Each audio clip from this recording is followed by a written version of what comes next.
Boa noite, agora você acompanha o Conexão Porto Indústria. Os cruzeiros marítimos têm como característica encantar os passageiros e alimentar os sonhos dos que ainda não tiveram esta oportunidade. Por isso, um livro lançado em agosto é uma boa dica para quem quer conhecer melhor este universo e preparar para viver esta experiência.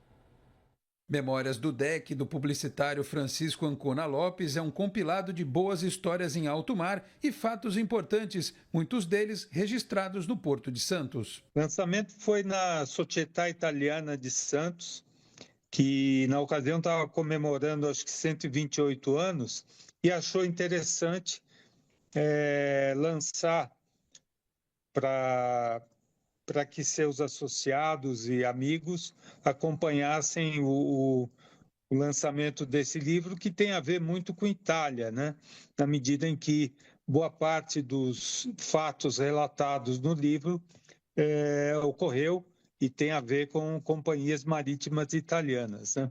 Então, aconteceu em agosto, em final de agosto, e foi um evento muito interessante, porque nós pudemos rever uma série de pessoas e figuras da área marítima aí de Santos, ligadas ao porto e à operação turística, operação portuária, e foi um grande prazer ter estado com essa gente toda depois de alguns anos que eu pendurei a chuteira na área de operação de cruzeiros. Entre as tantas histórias presentes no livro, uma lembra da inauguração do terminal de passageiros do Concais, em Santos, em novembro de 1998. Havia uma dúvida, falava-se que no armazém em que está o terminal Concais, o armazém número 25, havia uma rocha próxima do cais e que é uma rocha que, se de fato, dependendo da posição dela, poderia criar um risco para os navios que atracassem lá.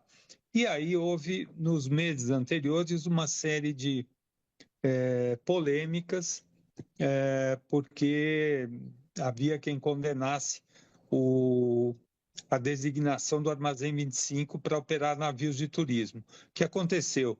Em novembro, se não me engano, de 98, foi marcada a primeira escala no terminal privatizado. O navio veio da Europa, eu estava curiosamente a bordo desse navio, porque tinha embarcado no Rio de Janeiro, estava com meu celular, já havia celulares na época, e a companhia marítima, na ocasião, não queria absolutamente correr risco, porque se houvesse algum tipo de incidente ou acidente, haveria problemas sérios de operação do navio e de seguro, etc. Resultado, a imprensa toda de Santos, o meio marítimo estava esperando o navio atracar lá. Depois de uma série de vai e vem aí com as autoridades, com a companhia docas, etc., finalmente, com uma liminar, o navio atracou no terminal 23, ou seja, o terminal de passageiros foi inaugurado sem navio. Estas e outras memórias do autor estão no livro. Ele lembra como surgiu a oportunidade de conhecer o mundo dos cruzeiros. A minha profissão é publicitário, então eu comecei atendendo a conta, muito jovem, de duas companhias marítimas italianas, a Italmar, Companhia Itália, e a Costa. E a partir daí eu comecei, era um momento de transformação na área de marketing de uma dessas empresas, eu acabei me envolvendo ou sendo envolvido em uma série de ações e uma série de projetos ligados ao marketing que acabaram por acompanhar a transformação que esse produto passaria pela área de atendimento ao cliente. Era um momento de transição entre as viagens de linha regular ligadas mais ao fluxo migratório, né? Estou falando dos anos, final dos anos 70, começo dos anos 80, para o mercado grande, enorme mercado de cruzeiros marítimos, de viagens de lazer. E aí a gente acabou se envolvendo cada vez mais e desenvolvendo muita experiência em várias áreas.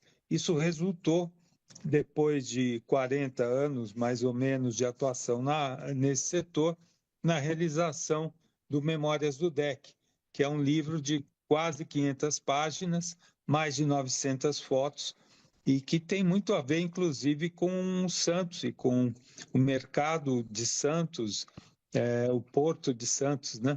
Passagens muito interessantes. Com tanta experiência, o autor acredita que a indústria de cruzeiros no Brasil poderia estar em outro nível. Passa pelo Brasil conseguir viabilizar alguma companhia marítima que permita ter um navio 12 meses por ano, porque aí você tem a cadeia produtiva anda sozinha. Você passa a ter empregos o ano inteiro, passa a ter um volume maior de... Quer dizer, é aquilo, né? Quanto mais tem, mais vai ter.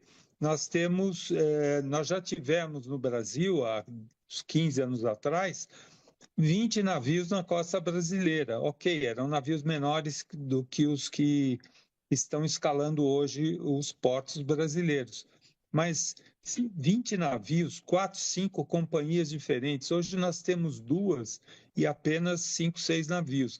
Então, por mais que os navios tenham crescido de tamanho, nós temos muito menos oferta de opções de cruzeiros diferentes, cruzeiros temáticos. E ele finaliza dizendo como os amantes dos cruzeiros marítimos podem adquirir o livro. O livro está disponível no site www.memoriasdodec, DEC com CK, né, no final, .com.br. Esse link te leva direto para a empresa de logística, onde você compra, dá o seu endereço e recebe em alguns dias o livro em casa. E a Autoridade Portuária de Santos renovou os descontos tarifários no Porto de Santos para cruzeiros e para operadores portuários que atingirem boa pontuação no Índice de Eficiência e Sustentabilidade Portuária, que avalia regularidade contratual, operacional e aspectos de sustentabilidade das operações no Porto de Santos.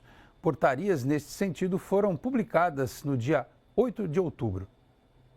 A portaria número 161/2025 traz descontos tarifários baseados em indicadores de eficiência e sustentabilidade. Segundo a APS, esta é uma forma de incentivar os armadores que adotam boas práticas. Os descontos previstos nas portarias irão vigorar a partir de 17 de outubro, quando terminam os prazos de vigência das atuais portarias de desconto. Já a portaria número 162/2025 traz critérios para descontos tarifários aplicáveis a navios de cruzeiro no Porto de Santos. A concessão de desconto relacionada à quantidade de passageiros por armador durante a temporada incide sobre o item 4 da tabela 3, infraestrutura operacional ou terrestre. O desconto tarifário varia de 10% a 60% conforme a quantidade de passageiros, com o máximo benefício aplicado para armadores que transportarem acima de 700 mil passageiros. O desconto será aplicado provisoriamente com base nas previsões fornecidas pelos armadores e ajustado ao final da temporada, de acordo com os dados efetivos do sistema Supervia de dados da APS. A portaria estabelece que os armadores devem informar a autoridade portuária com antecedência a estimativa do número de passageiros e os detalhes das escalas. E o Conexão Porto Indústria de hoje fica por aqui. Nós voltamos amanhã, mais cedo, 6 da tarde. Muito obrigado a todos pela audiência, um grande abraço e até lá. Tchau, pessoal.